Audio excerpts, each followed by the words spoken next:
The vinyl booth was cracked in 3 places. Lily Blake had counted them. Twice. Her legs didn't reach the floor, hadn't reached the floor for all 47 minutes she'd been sitting here, swinging back and forth in a rhythm that matched the second hand on the wall clock. Squeak. Pause. Squeak. Pause. Her sneakers brushed against each other with each swing, a soft sound that nobody else in the diner seemed to notice. The smell hung thick in the air. Coffee old and bitter.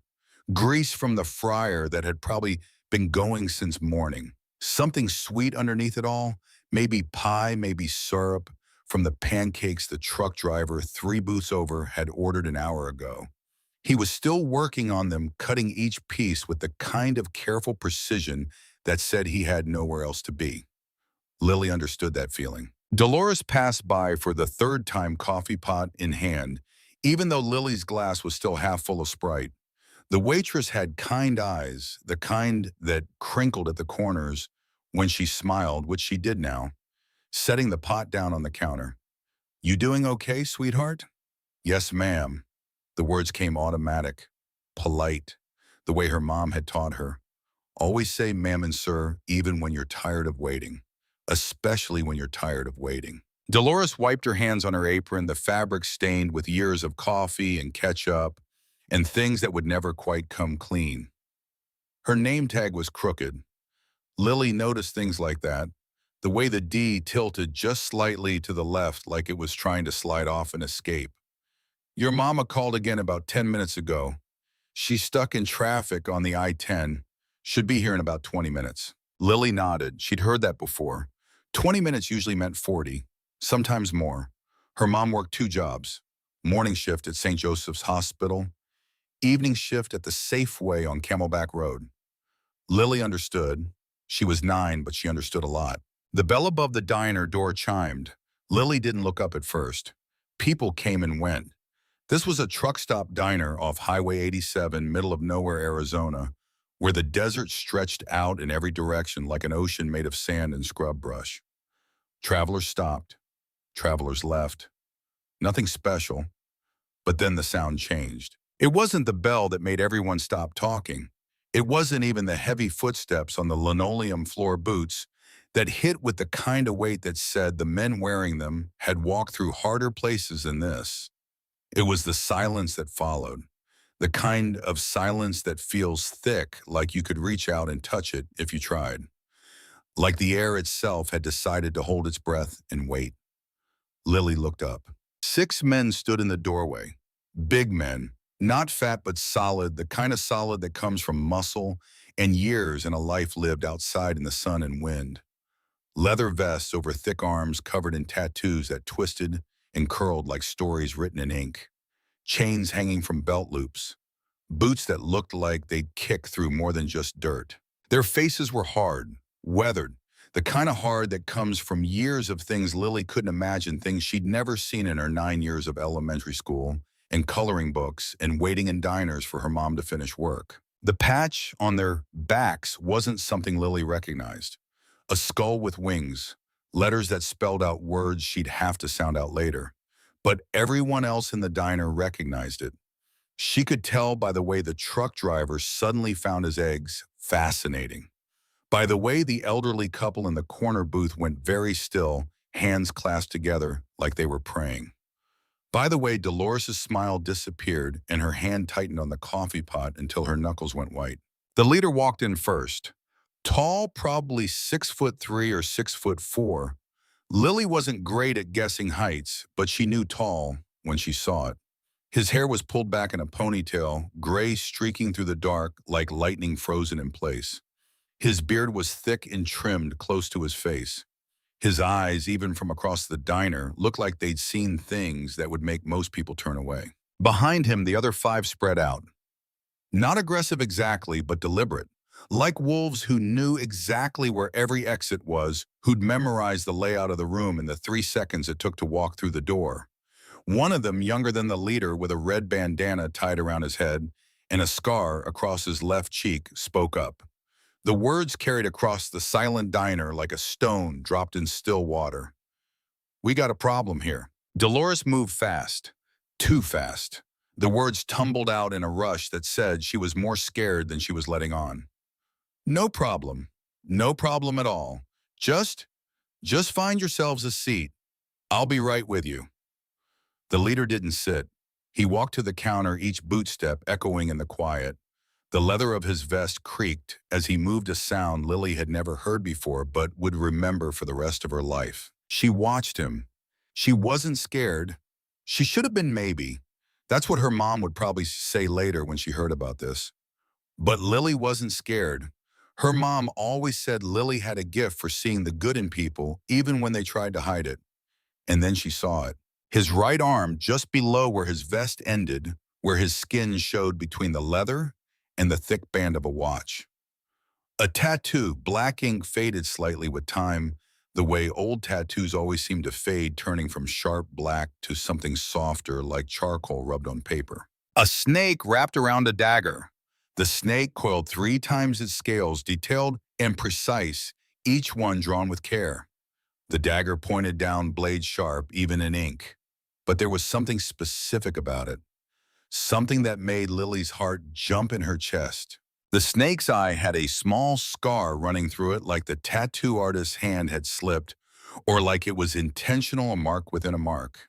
And one of the wings at the top of the dagger, the decorative flourishes that spread out like feathers, had a chip in it.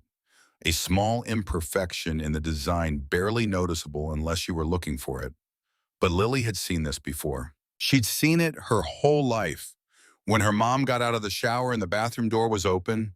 When her mom changed clothes and didn't notice Lily in the doorway. When her mom reached for something on a high shelf and her shirt rode up just enough. The exact same tattoo.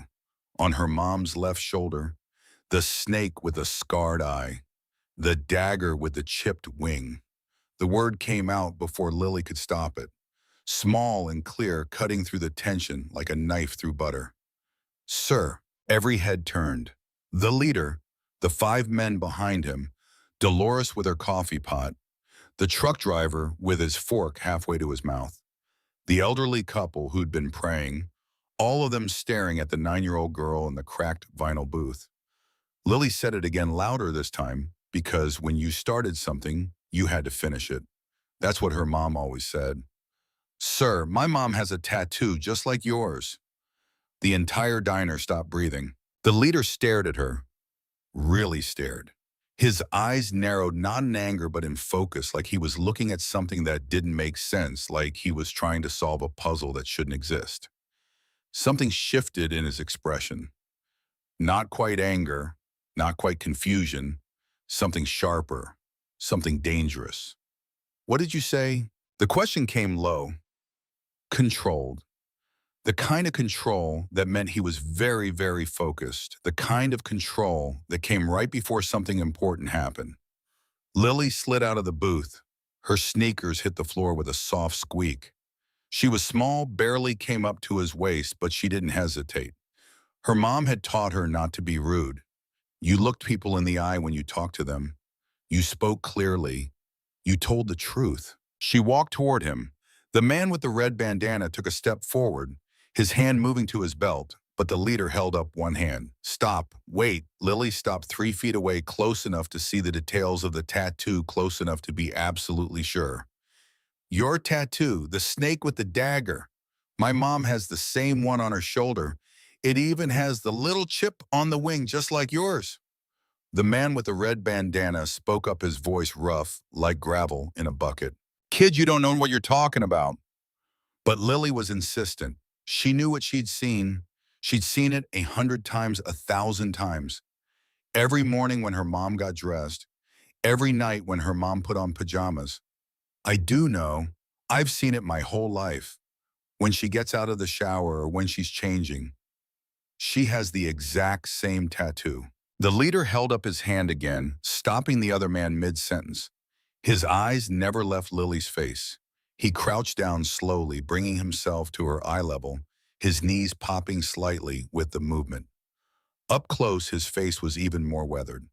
Lines around his eyes. Scars she hadn't noticed from across the room. A nose that had been broken at least once, maybe twice. But his eyes weren't scary anymore. They were searching, almost desperate. What's your name? Lily. Lily Blake. Lily Blake. He repeated it slowly like he was tasting the words, testing them. And your mother is Brennan Blake. The reaction was instant. The leader's entire body went rigid. His back straightened even while he was crouched. The color drained from his face, actually drained, like someone had pulled a plug and let all the blood run out. Behind him, two of the bikers exchanged looks. Sharp looks, shocked looks. The kind of looks that said they recognized the name, that it meant something big. The man with the red bandana spoke again, his tone different now, softer, almost afraid. Did you just say Brennan Blake? Yes, sir. Another biker older than the others with gray in his beard and something wrong with his left hand, the fingers not quite moving right, sat down heavily on a nearby stool, not like he wanted to sit, like his legs had given out. Jesus Christ, he whispered. It's really her. Lily looked between them, confusion starting to replace certainty. These men knew her mom. They knew her mom, and they were reacting like they'd just seen a ghost. You know my mom. The leader stood up slowly, his joints protesting the movement. When he spoke, each word seemed to matter more than anything else in the world. What's your mom look like, Lily? Lily thought about it, trying to describe her mom the way these strangers might understand. She's got brown hair, kind of long down to her shoulders, brown eyes. She's pretty. She works at the hospital and the grocery store. She's always tired, but she always smiles. She's the best mom in the world. The older biker with the bad hand put his head in his hands. His shoulders shook slightly. It's her, he said again, emotion thick in every syllable. Tommy, it's her. The leader, the one Lily would later learn was named Cole Mercer, president of the Phoenix chapter of the Hells Angels, crouched down again. This time his movement was different, careful, almost reverent. Lily, that tattoo on your mom's shoulder, does it have anything else? Any words, any other marks? Lily thought hard trying to remember. She'd seen it so many times, but she'd never really studied it, never thought it was important. There's a date underneath. Numbers. I don't remember all of them, but I think it starts with 09.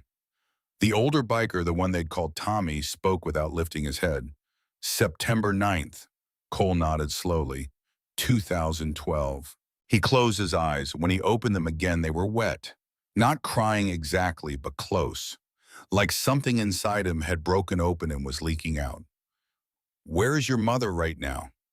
She's coming to pick me up. She got stuck in traffic, but Dolores said she'd be here in 20 minutes. Maybe less. Cole stood.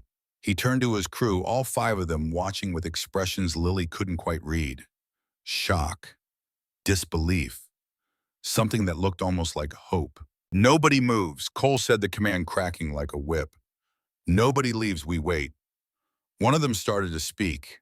Cole, are you sure? I said we wait. The finality was absolute. Every biker fell silent. Dolores approached carefully, trembling slightly as she held up the coffee pot like a white flag.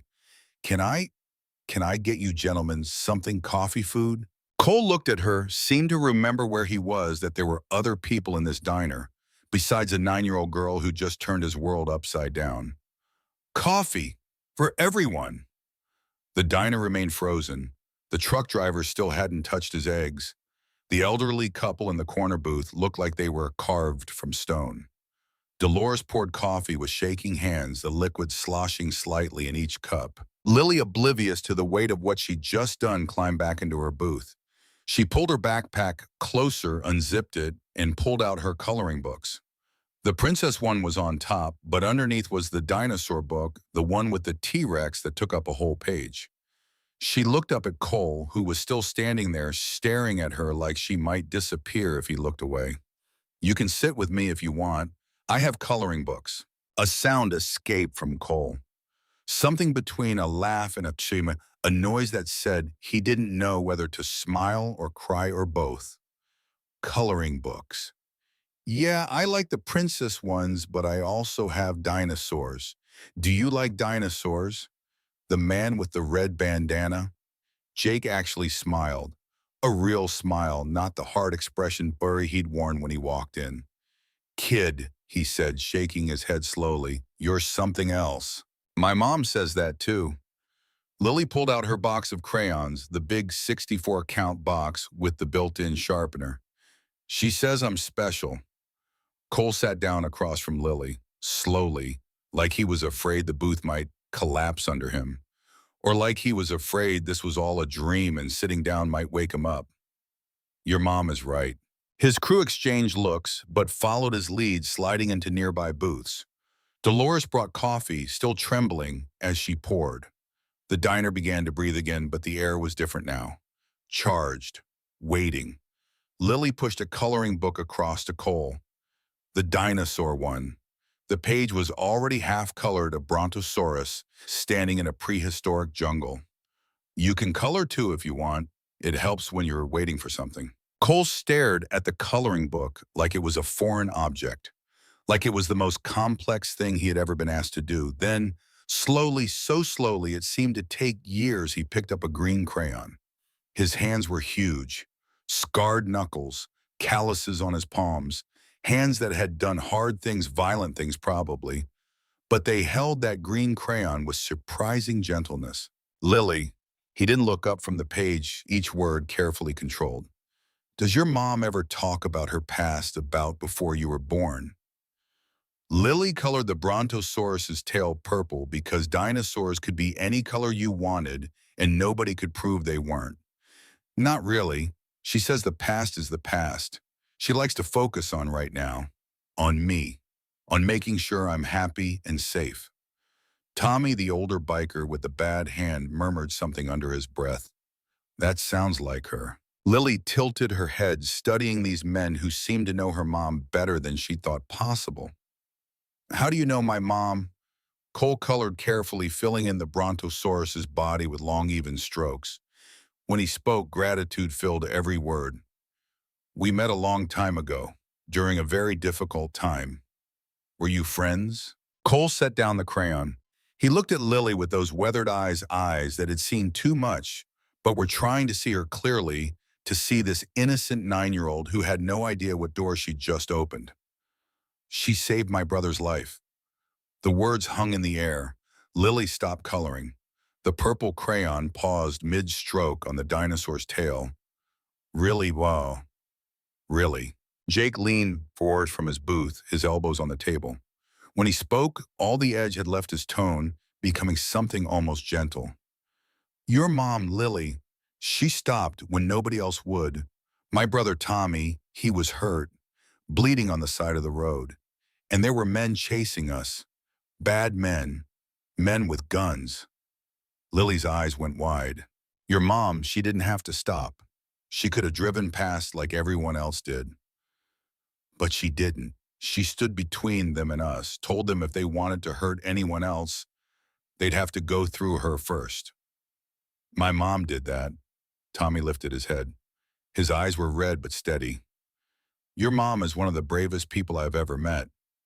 Lily felt something swell in her chest, pride, big and warm and filling her up like light. "But why did she have your tattoo?" Cole touched his arm, traced the snake and dagger with one finger, following the coils like he was reading Braille. "After she saved Tommy, after everything calmed down, we offered to help her, give her money, protection, anything she wanted. She said no," Lily guessed because that sounded like her mom. "She said no to all of it, said she didn't do it for a reward. She did it because it was right."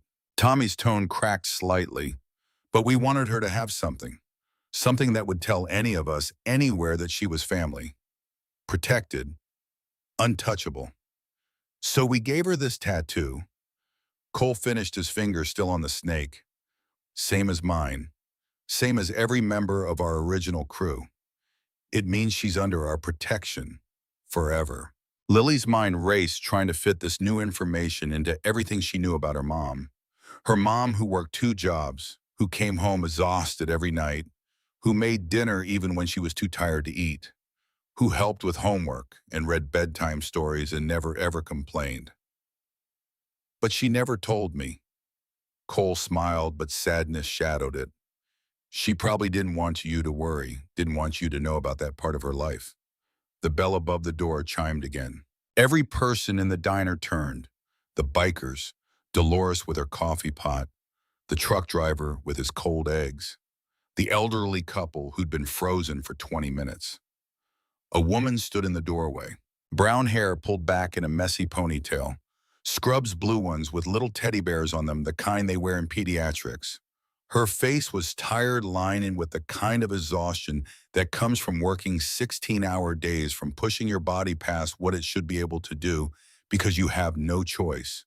But when she saw Lily, her whole face changed, lit up from the inside, relief and love and exhaustion all mixed together. Baby, I'm so sorry I'm late. Traffic was... She stopped. Her eyes found the bikers, one by one taking them in, the leather vests, the tattoos, the hard faces. Then they found Cole. The color drained from her face exactly the way it had drained from his. Her hand gripped the door frame so hard her knuckles went white. Her whole body tensed, every muscle going tight like she was preparing to run or fight or both. Cole, the name came out as barely a whisper. He stood slowly. His coffee cup clinked against the saucer as he set it down. Hello, Brennan.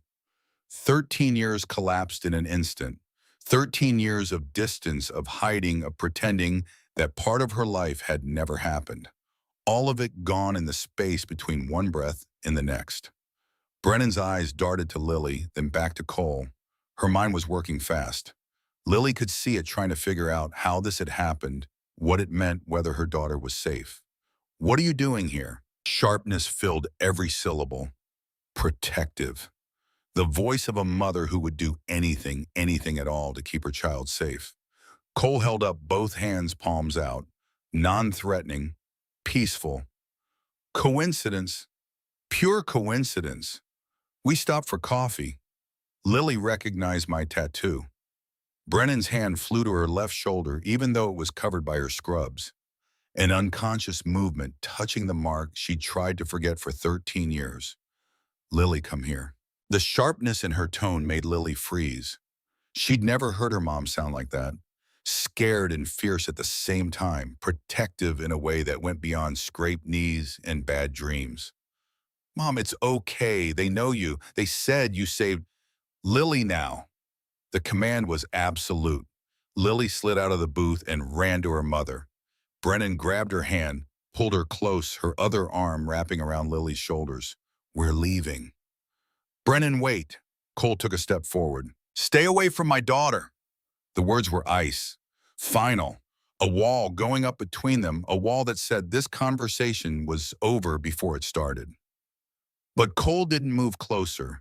He just stood there, this huge man with his weathered face and his eyes that had seen too much, and he looked at Brennan with something that might have been hope or regret or both. We didn't know, I swear to you, Brennan, we didn't know you were here. We didn't know about Lily. We would never, I don't care. Brennan's tone shook, but her grip on Lily was steady. That part of my life is over. You understand me? Over. I have a daughter now, a life. I don't need protection or favors or... We don't want to give you anything. Cole's interruption was soft but firm. We just wanted to say thank you. Brennan froze. Her arm around Lily loosened slightly. Tommy stood up from his booth. When he spoke, emotion roughened every word. My brother, Cole said, gesturing to Tommy. You remember him? Brennan's eyes moved to Tommy. Recognition flickered across her face. Her expression softened just slightly, just for a second. How is he, live, Tommy said, breaking slightly. Married, 2 kids, Aiden is 7, Chloe is 5. Because of you. A tear slid down Brennan's cheek. She wiped it away quickly, like she was angry at herself for crying. That's good. I'm glad. Mom. Lily's tone was small, confused. She looked up at her mother, saw the tears, the fear of the conflict written across her face in lines deeper than exhaustion. Are you okay? Brennan looked down at her daughter, 9 years old, innocent, pure. Everything Brennan had worked for, sacrificed for, protected, for nearly a decade. I'm fine, baby. We're just leaving now. But before she could turn, before she could walk out that door and drive away and pretend this had never happened, her cell vibrated in her pocket. She pulled it out with her free hand, glanced at the screen. Her face went pale again. Different this time. This wasn't fear of the bikers. This was something worse. She answered, "Hello." Lily couldn't hear the other voice, but she could see her mom's reaction. The way trembling started in her fingers, the way her breath caught in her throat, the way her whole body seemed to collapse inward like someone had punched her in the stomach. Brennan's response came out as a whisper. Where more talking from the other end. Frantic. Scared. Okay, okay, I'll be there. Just keep yourself safe, please. She hung up. Her hand dropped to her side. The device nearly slipped from her fingers. Mom, Lily sounded scared now. Really scared. Because she'd never seen her mom like this. Never seen this look on her face. Brennan looked at Cole. Really looked at him. And in that look was 13 years of history of choices of a life she tried to leave behind. When she spoke, the 4 words seemed to cost her everything. I need your help. The diner went silent again, but this time it was different. This wasn't the silence of fear or tension. This was the silence of a world shifting on its axis of something that had been running in one direction, suddenly turning around and running back. Cole stepped forward immediately. No hesitation, no questions. Anything. My sister. Brennan's tone cracked. Sienna, she's in trouble, real trouble. She took a shaky breath trying to get control of herself, trying to be the strong person she'd always been. But the fear was winning. She's stranded on Route 60 near the old mining roads. Her ex-boyfriend found her. He's got a restraining order, but she choked on the words. She says he's got friends with him. 3, maybe 4. She's terrified. Where exactly? Jake asked, already pulling out his device. Mile marker 247, near the abandoned rest stop. The bikers were already moving. Cole pulled out his keys. How many men? She said 3, maybe 4. Are they armed? Brennan's fingers were shaking so badly she could barely speak. She thinks so, yes. Cole turned to his crew orders, snapping out with military precision. Tommy, Jake, Marcus with me. Danny, Leo, you stay here with Brennan and Lily. No, Brennan said it firmly. I'm coming. Brennan, she's my sister. And Lily's your daughter, Cole shot back. You stay here where it's safe. We'll bring Sienna back. I promise you. Brennan looked torn, desperate. Lily grabbed her mother's hand. Mom, let them help, please. Brennan looked down at her daughter, this brave, innocent 9-year-old who'd somehow opened a door Brennan had tried to keep closed for 13 years. Okay, she whispered. Okay, but if anything happens to her, nothing will happen to her. Cole's certainty was absolute. You saved my brother, now I save your sister. That's how this works. He headed for the door, his crew following. But at the threshold, he turned back. Brennan, that tattoo you have, it wasn't just for show. It meant something then. It means something now. You're family, and family protects family. Then they were gone. The rumble of their motorcycles shook the diner windows as they roared off into the desert twilight. Brennan sank into the nearest booth. Her whole body was trembling. Lily climbed in next to her. Mom, is Aunt Sienna going to be okay? Brennan pulled her daughter close, burying her face in Lily's hair. I don't know, baby. I don't know. Dolores brought over fresh coffee. Her hand was steadier now, gentleness in every word. Those men are going to bring your sister home. I've seen a lot in my 40 years working here, and I can tell you those aren't men who break promises. Brennan nodded but couldn't speak. She just held Lily tighter, staring out the window at the darkness where the motorcycles had disappeared, wondering if she'd just made the biggest mistake of her life or the only choice she had left. And Lily pressed against her mother's chest, felt her mom's heart racing, and understood, in the way children sometimes do when they're paying attention, that her simple observation about a tattoo had changed everything. The diner settled into an uneasy quiet.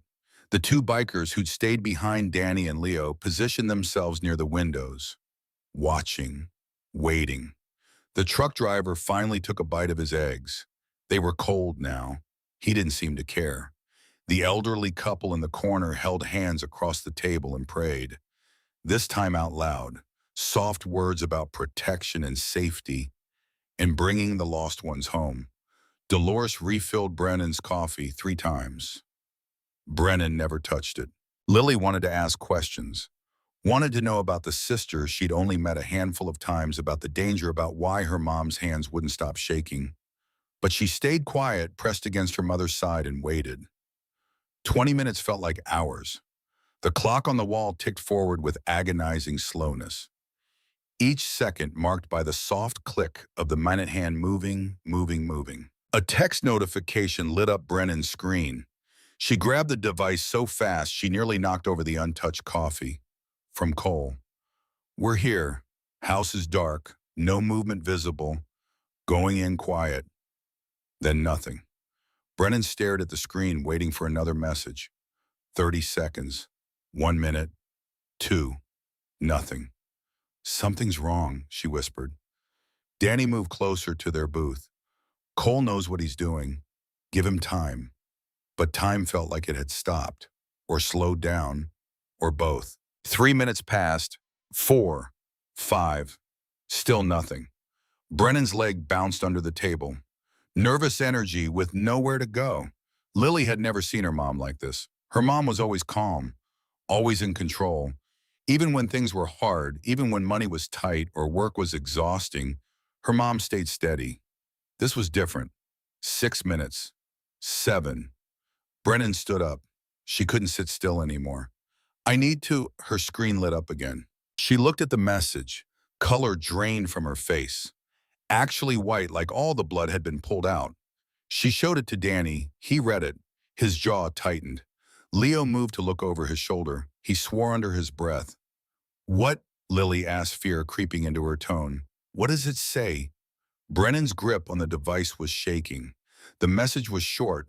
7 words that changed everything. Situation complicated. Deputy on scene, armed. Another message came through. This one longer. 4 men, not 3. One is sheriff's deputy. Claims were harassing civilians. Restraining order doesn't matter to him. This is his brother. Brennan's legs gave out. She sat back down hard in the booth.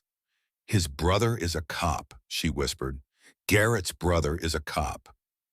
Danny was already making calls, keeping his tone low and urgent. Leo moved to the window, watching the highway like he expected trouble to come rolling in any second. Another message from Cole. Need time, maybe 10 minutes. Tommy's trying to circle around back. But if this goes wrong, if shooting starts, Sienna could get caught in crossfire. I won't risk her life. Brennan's fingers were shaking so badly she could barely type. What do I do? The response came fast. You wait. You stay safe with Lily. We'll figure this out. But waiting felt impossible. Sitting here while her sister was trapped, while men with guns decided her fate, while a dirty cop used his badge to protect his abusive brother. Another message. Deputy just radioed for backup. Says gang intimidation. We've got maybe 5 minutes before more units arrive. Brennan stood again, paced. 3 steps one way, 3 steps back.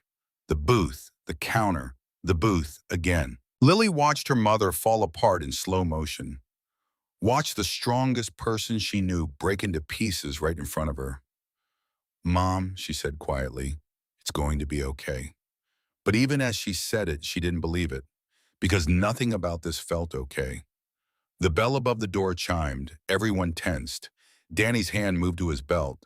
Leo turned from the window, but it wasn't trouble. It was a state trooper. Young, maybe 25, with a crew cut and sharp eyes that immediately scanned the room. When he saw Danny and Leo, his hand moved instinctively toward his weapon. Evening, he said, suspicion tight in every syllable. Everything all right here? Dolores moved fast, cheerful and fake. Evening, officer. Just a quiet night. Can I get you some coffee? The trooper's eyes lingered on the bikers. I saw some motorcycles heading east on Route 60 about 15 minutes ago, moving fast, too fast. You boys know anything about that? Danny's face was stone. Nope. Uh-huh. The trooper walked further in his boots, clicking on the linoleum. Mind if I see some ID? Brennan's mind raced. If this cop delayed them, if he called for backup, if Cole and the others got pulled over before they reached Sienna, she stepped forward. Her words came out steadier than she felt. Officer? He turned to her hand, still near his weapon. Those men on the motorcycles, they're helping me, please. His expression didn't change. Ma'am, I'm going to need you to step back. My sister's in trouble, real trouble, and they're trying to reach her before. Ma'am, if your sister's in trouble, you should have called 911, not a biker gang. Brennan made a decision, fast, desperate. I did call 911. The lie came out smooth, practiced, like she'd been preparing for this moment without knowing it. They said the nearest unit was 40 minutes away. My sister doesn't have 40 minutes. The trooper's expression shifted slightly. Skepticism giving way to something else. Concern, maybe. What's the nature of the emergency? Her ex-boyfriend violated his restraining order. He's got her cornered on Route 60 mile marker 247. He's dangerous. He put her in the hospital twice before she finally left him. The trooper pulled out his radio. Dispatch, this is Unit 47. Can you confirm any calls about a domestic disturbance on Route 60 near mile marker 247?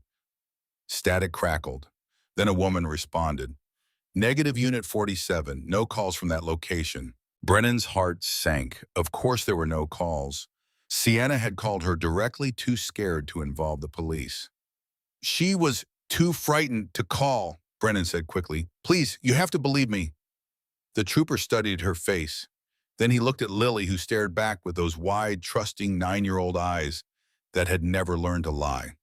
What's your sister's name? Sienna Hartwell. He typed something into a tablet mounted in his patrol car, visible through the window. His face hardened. Sienna Hartwell has a restraining order against her, Garrett Sullivan, active as of 3 months ago. That's him. That's her ex. The trooper looked at Danny and Leo again, back to Brennan, calculating, weighing options. His radio crackled again. Unit 47, we've got a 1071 at the Quick Mart on Highway 87. Shots fired. Need immediate assistance. The trooper swore under his breath. He was one man, one unit. And now he had 2 emergencies, one confirmed, and one just a worried sister's word. He looked at Brennan, then at the bikers, then at his radio. I didn't see anyone speeding tonight, he said carefully, deliberate choosing each word. And I didn't see any we in this diner except a mother waiting for her sister. You understand me? Brennan understood. Thank you. He pointed at Danny and Leo. But if I hear about any violence, any assault charges, anything, I will hunt down every single one of you. Clear crystal, Danny said. The trooper left his car, peeling out toward the Quick Mart, incident lights flashing, siren wailing. The moment he was gone, Brennan's device vibrated. Not a text this time. A call. Cole's number. She answered, trembling so badly she could barely hold it. Cole. His words came through barely audible over the roar of engines. But different now. Tense. Controlled fury barely held in check. Brennan, I need you to listen very carefully. Did you find her? Is she? We found her. She's alive. Relief flooded through Brennan so powerfully she almost dropped the device. But the situation is complicated. What does that mean? Cole's tone was tight. There are 4 men here, like she said, and one of them, he paused. Brennan, one of them is Deputy Callum Sullivan, in uniform, armed, and he's telling us to back off or he'll arrest all of us for harassment. The relief died, instantly replaced by something colder, harder. But the restraining order, he says his brother was just checking on Sienna, making sure she's okay. He's claiming we're the aggressors. That's insane. Sienna called me. She's terrified. I know, but Brennan, Cole's words dropped lower. If we make a move on a cop, even a dirty one, we go to prison. All of us, for years. Brennan's mind raced. Sienna was right there, within reach, but protected by a shield of corrupt authority. What do we do? I don't know yet, but Brennan, I need you to understand something. If this goes wrong, if shooting starts, Sienna could get caught in the crossfire. I won't risk her life. I won't. So we just leave her there. I didn't say that. Cole's response dropped to a whisper. Tommy's circling around back right now. We're going to try to get her out without confrontation. But I need time, maybe 10 minutes. You don't have 10 minutes. What if they decide to leave? What if they take her somewhere else? Then we follow. But Brennan, I promise you we're not abandoning your sister. That's not who we are. The line went dead. Brennan stood there, device pressed to her ear, listening to nothing. Lily broke through the silence.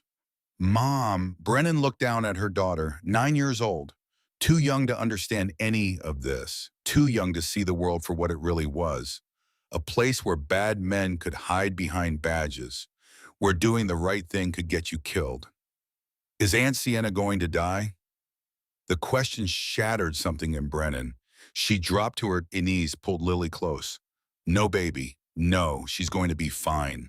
But even as she said it, she didn't know if it was true, didn't know anything anymore except that 13 years ago, she'd walked away from these men to build a safe life for a daughter she didn't even know she'd have yet. And now that safe life was collapsing, held together only by the same men she'd left behind. Danny's device chimed. He answered, listened. His face went pale. That was Jake. The deputy just radioed for backup, claimed there's a gang intimidation situation. We've got maybe 5 minutes before more units arrive. Brennan's world was ending in real time, each second bringing them closer to disaster, each breath taking them further from safety. They can't arrest Cole. If they arrest him, Sienna loses her only protection. Leo's response was grim. They can arrest all of them. One cop's word against 6 bikers. How do you think that plays out? Lily started crying, not the scared crying from before. This was different, deeper. The sound of a child realizing that adults can't fix everything. I'm sorry, she sobbed. I'm so sorry. This is all my fault. If I hadn't said anything about the tattoo, Brennan grabbed her daughter's shoulders. Stop. This is not your fault. Do you hear me? None of this is your fault. But Lily wasn't listening. She was spiraling the way kids do when they realize the world is bigger and scarier than they thought. That bad things happen, and sometimes there's nothing anyone can do to stop them. A notification appeared on Brennan's screen from an unknown number. She opened it, read it, showed it to Danny. This is Sienna. Borrowed phone. Tell them to leave, please. Garrett says if they don't go, his brother will make sure they never see daylight again. I can't have their blood on my hands. Tell them to go. Danny read it, then shook his head slowly. Cole won't leave, even if it means prison, even if it means death. That's the code. That's what the tattoo means. Your sister's under protection whether she wants it or not. Brennan wanted to scream, wanted to get in her car and drive to that highway herself, but she had Lily to think about. Always Lily. Every decision for the past 9 years had been about keeping Lily safe. And now here they were anyway. An incoming call appeared. Unknown number. She answered, put it on speaker without thinking. A man's words came through, deep, rough, familiar in a way that made her skin crawl. I see you've got reinforcements, very impressive. Garrett. It had to be Garrett. But it doesn't change anything. Let my sister go. Can't do that. See, Sienna and I, we've got unfinished business. Brennan's grip on the device tightened. There's a restraining order. You're violating. My brother's standing right here, badge and everything. Says this is just a welfare check. Says those bikers are the ones breaking the law. In the background, Brennan could hear Sienna crying. Soft, muffled sounds that meant she was trying to be quiet, trying not to make things worse. Please, Brennan said, her words breaking. Please don't hurt her. Garrett laughed. The sound made Brennan's blood run cold. Hurt her, I love her. That's what she doesn't understand. Everything I do is because I love her. The line cut out. Brennan stared at the device. Trembling started again, worse than before. Leo moved to the window, swore. What? Danny asked. More headlights. Coming from the south. Danny looked. His expression darkened. That's not cops. That's bikes. Within seconds, the sound reached them. Not the rumble of Cole's crew. Something different. Louder. More of them. 12 motorcycles pulled into the parking lot. 15. 20. Danny moved to the door, peered out. Phoenix chapter reinforcements. Someone called them in. Brennan's blood turned to ice. How many? Too many. This was escalating into a war. On a dark highway, with her sister in the middle. Another call. Cole's number. She answered. Brennan? Different now, strained. Background noise had changed. More engines, shouting. The sound of chaos barely controlled. The Phoenix chapter just showed up. I didn't call them. Someone else did. And they're not being diplomatic. Cole, you have to stop this. I'm trying, but you need to know if this goes loud, if shots get fired, I can't guarantee Sienna's safety anymore. Then get her out of there. Just grab her and run. Cole's response was hollow. The deputy's got a gun to her head, Brennan. Literally, he's using her as a shield. The device slipped from Brennan's hand, clattered on the booth table. Lily caught it, held it up, her words small and clear. Hello, this is Lily. Cole's words came through the speaker loud enough for everyone to hear. Lily, honey, where's your mom? She's here. She's just really scared. Everyone's really scared. I know, sweetheart, I know. Can you put your mom back on? Lily handed the device back. Brennan took it with fingers that wouldn't stop shaking. I can't do this, she whispered. I can't watch my sister die. You won't. Cole's certainty was firm. Absolute. I swear to you, Brennan, I swear on my brother's life, on everything I am, we will get Sienna out. But I need you to trust me. How can you promise that when there's a gun to her head? Because Cole's tone changed, became something harder, something dangerous.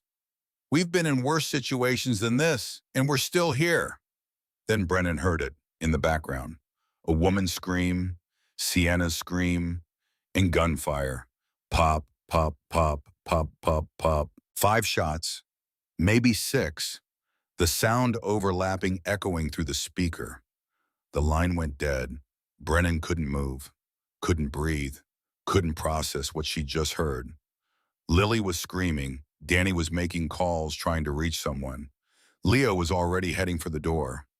And Brennan just sat there, her mind replaying those gunshots over and over, wondering if one of them had ended her sister's life, wondering if the last 13 years of running from violence had been pointless, because violence had found them anyway.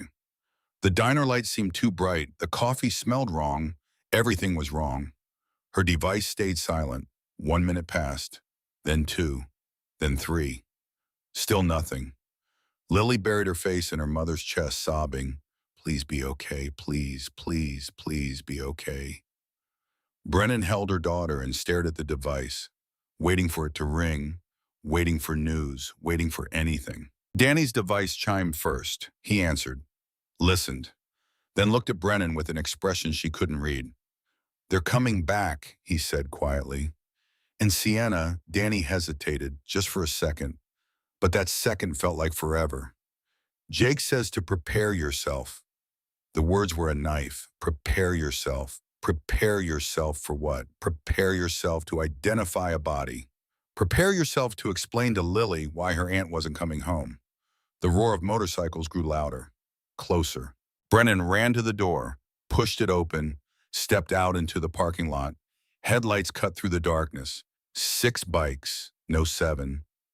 8, more than had left. They pulled in engines, cutting one by one until the night was quiet again. Cole dismounted first. His face was streaked with something dark. Blood, maybe. Dirt. Both. Jake was next, then Tommy, then Marcus. And then Brennan saw her, Sienna, alive, walking, being supported by two bikers, one on each side, but alive. Brennan ran. She didn't remember deciding to run, didn't remember her legs moving. But suddenly she was there, grabbing Sienna, pulling her close, sobbing into her sister's shoulder. "You're okay, oh God, you're okay." But Sienna wasn't okay. Brennan could feel it, could see it in her sister's eyes when she pulled back to look at her face. Something had broken in there, something that might never heal completely. "Brennan," Sienna whispered, hollow and distant. "He's dead." Brennan pulled back slightly. "What? Garrett, he's dead." The world stopped making sense. His brother shot him. Brennan held her sister in the parking lot while the desert wind picked up dust devils around their feet. Sienna's body was rigid, locked in some internal place where words couldn't reach.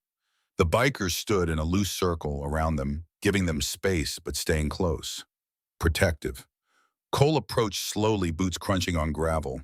"We need to get her inside, get her checked out." Brennan nodded but couldn't let go. Couldn't stop holding Sienna like she might disappear if Brennan loosened her grip even slightly. Lily appeared in the diner doorway, backlit by the fluorescent lights. When she saw Sienna, she ran. Hit her aunt with enough force that Sienna stumbled backward, would have fallen if Brennan hadn't been holding her. "Aunt Sienna, you're alive. You're alive." Sienna's arms came up slowly, mechanically wrapping around Lily, and something in her face cracked.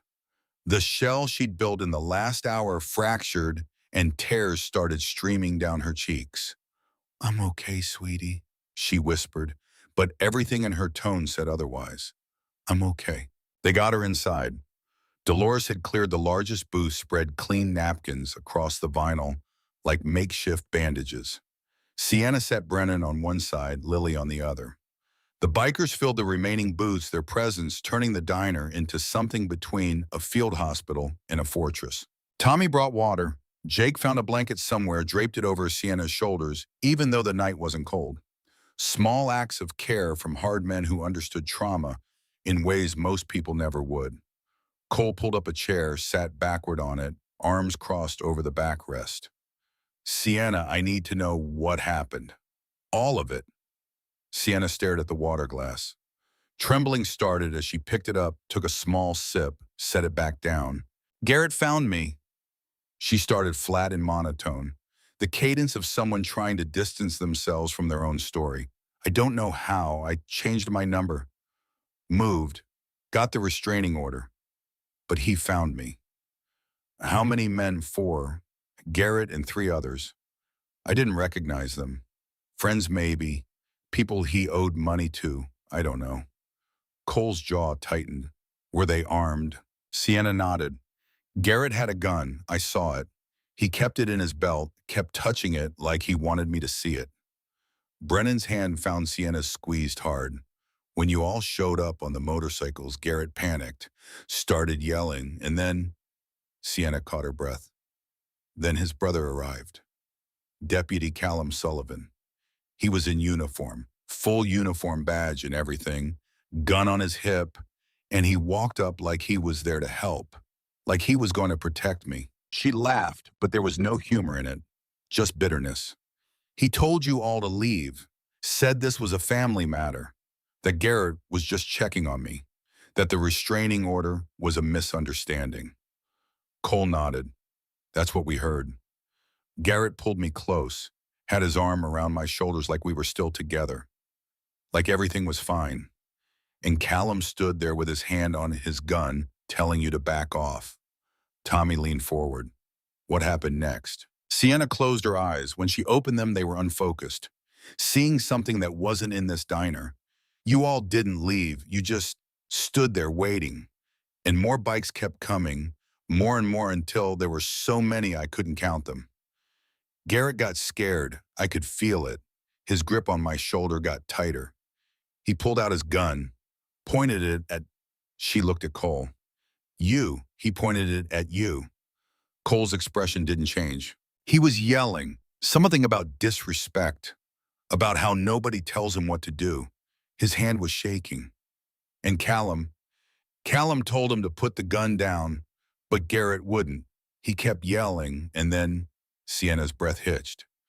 Callum pulled his gun. I thought he was going to shoot you. I thought that's why he pulled it, to protect his brother while his brother shot you. The diner was silent. Even the hum of the refrigerator seemed to have stopped. But he aimed at Garrett instead. Brennan's grip on Sienna's hand tightened until both their knuckles were white. He said something. I couldn't hear it all. Something about "this ends now." And Garrett turned, started to say something, and Callum shot him. 5 words, simple and devastating. 3 times, in the chest, Garrett fell, just dropped. And Callum stood there, gun still pointed, making sure. Lily made a small sound. Brennan pulled her closer.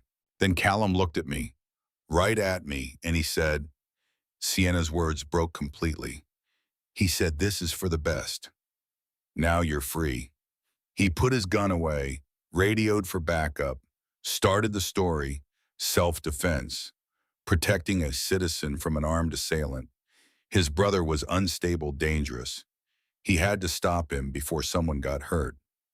Cole's tone was gentle. Did anyone else see it differently? Garrett's friends ran the second the gun came out. And you all? Sienna looked around at the bikers. You all were too far away. Callum made sure of that. Kept you back. So it was just his word. Tommy spoke up quietly. We saw enough. We know what happened. Doesn't matter. Cole said his words hard. We're bikers with records. Our testimony means nothing against a cop in uniform. Callum's story is the official story, and he'll walk away clean. Sienna started crying again. Not the shocked tears from before. These were deeper, angrier. He killed his own brother, his own blood, and everyone's going to call him a hero. Brennan wrapped both arms around her sister. You're safe now. That's all that matters. But even as she said it, she knew it wasn't true, because Callum had looked at Sienna and said, this is for the best, which meant he thought he'd done her a favor, which meant he might expect gratitude, might expect something. Cole stood. We need to get you home. Get you somewhere secure. Brennan nodded. My house. It's 40 minutes from here. Danny Leo will follow. Make sure you get there safe. They started gathering their things. Lily's coloring books back in her backpack. Sienna's purse that had somehow survived everything. Brennan paid Dolores left a tip that was probably too much but felt necessary. The drive home was quiet. Sienna sat in the passenger seat, staring out the window at nothing. Lily was in the back, unusually silent. Brennan drove on autopilot, her mind trying to process everything that had happened in the last 3 hours. They'd gone from a normal evening at a diner to witness a murder, from strangers to family, from safe to whatever this was. Headlights followed behind them, Danny and Leo keeping their promise. 20 miles passed in silence. Then Sienna spoke, barely audible over the engine. I'm pregnant. Brennan's foot slipped off the gas pedal. The car lurched, slowed. She recovered, but her grip on the wheel was shaking. What? 3 months. I found out 2 weeks after I left Garrett. From the back seat, Lily sounded small. You're having a baby? Sienna turned slightly, looking back at her niece. Maybe. I don't know. I haven't decided yet. Brennan pulled over. Too fast, too sudden, the tires kicking up, gravel on the shoulder. She put the car in park, turned to face her sister. Sienna. I know. You're pregnant with his baby. Yes, I know. They sat there on the side of Highway 87, headlights from passing trucks, illuminating them in brief flashes. Danny's motorcycle pulled up beside them, idled. Danny gave Brennan a questioning look. She waved him back. Just needed a minute. How long have you known? Since 2 days after I got the restraining order. I kept hoping it was stress, that the test was wrong, but I went to a clinic last week. 3 months. Due in February. Brennan's mind raced through implications. Medical care, legal issues. Garrett's family might have rights, might want custody, he's dead now, Sienna said, reading her sister's thoughts. So I don't know what that means legally. I don't know anything anymore. From the back seat, Lily unbuckled her seatbelt and climbed forward, squeezing between the front seats to wrap her arms around Sienna's neck. It means you're going to have a baby, Lily said with the absolute certainty of a 9-year-old who hadn't learned yet that the world was complicated. And we're going to help you. Sienna started crying again. Third time tonight, maybe fourth. Brennan had lost count. I don't know if I can do this. You can, Brennan said firmly. We can, together. She pulled back onto the highway. Danny and Leo fell in behind them again. The miles ticked by, marked by white lines on dark asphalt and the occasional green highway sign reflecting their headlights. They pulled into Brennan's driveway at 11:43, a small house, 2 bedrooms, the kind of place you could afford on 2 part-time jobs if you were careful, and didn't mind that the fence needed painting and the grass was more dirt than green. But something was wrong. Brennan felt it before she saw it, that instinct you develop as a parent, as someone who's responsible for keeping people safe. The feeling that something in your environment has changed. The front door was open, not wide open, just an inch. But Brennan always locked her door. Always. It was automatic, ingrained, non-negotiable. Lock the door, check the windows. Keep Lily safe. Stay in the car, she said. Sienna grabbed her arm. Brennan, just stay here with Lily. Danny was already off his bike, moving toward the house. Leo circled around back. Brennan followed Danny, her heart hammering. The door swung open under Danny's hand. The living room lights were off, but there was enough moonlight through the windows to see. Trashed, couch cushions thrown across the room, drawers pulled out and emptied, books scattered, the TV stand tipped over. Pictures knocked off walls, glass shattered. Someone had been here. Someone had gone through her things, her life looking for something, or just destroying because they could. Danny cleared the rooms one by one. Kitchen, bathroom, Lily's bedroom with its purple walls and constellation ceiling, Brennan's bedroom.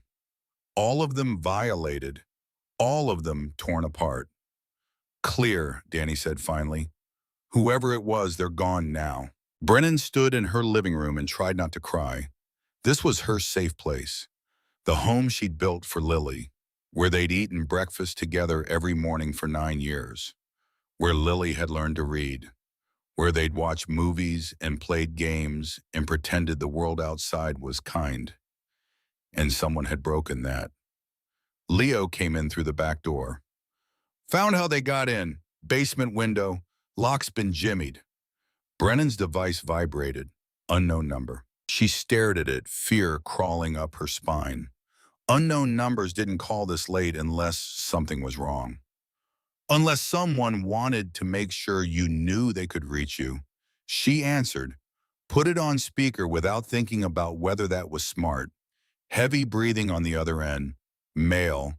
Rough. Like someone who'd been screaming or smoking for years, or both. You should have minded your own business. Brennan's grip tightened. Who is this? You got my brothers killed tonight. Both of them. That was a mistake. Her blood turned to ice. Brothers, plural. Callum had another brother. Had, past tense. My little brother shot himself 2 hours ago. Couldn't live with what he did. Left a note saying he murdered Garrett in cold blood. That those bikers were innocent. That Sienna was never in any danger. The words cracked slightly. Not with grief, with rage barely controlled. That note is gonna destroy everything my family built. Our reputation, our name, all because you couldn't stay out of it. I didn't, and now you and your sister and those biker friends of yours are going to pay for what you took from my family. The line went dead. Brennan stood frozen, the device still pressed to her ear. Danny was already making calls to Cole. Leo was checking windows, making sure they were secure. Sienna appeared in the doorway, Lily beside her. They took in the trashed living room, the scattered belongings, Brennan's pale face. What happened? Sienna whispered. Someone was here. And that call. Brennan's words shook. There's a third brother, and he's coming for us. Before anyone could respond, car headlights flooded the driveway. Not motorcycles this time. A sedan, plain, official looking. Danny's hand went to his belt. Leo positioned himself between the door and Lily. A man got out, badge visible on his belt. Detective, not uniform. Older, maybe 50, with salt and pepper hair and the tired eyes of someone who'd seen too much. He held up his hand, showing he wasn't drawing his weapon. Brennan Blake. Who's asking? Detective Marcus Webb. Phoenix PD. I need to talk to you about tonight. Danny stepped forward. She doesn't have to say anything without a lawyer. I'm not here to arrest anyone, Webb said calmly. I'm here to warn you. That got everyone's attention. Webb came closer, stopped just outside the doorway. He looked at the trashed living room, at Brennan's face, at Sienna standing pale and shaking in the background. You just got a call. Unknown number. Male.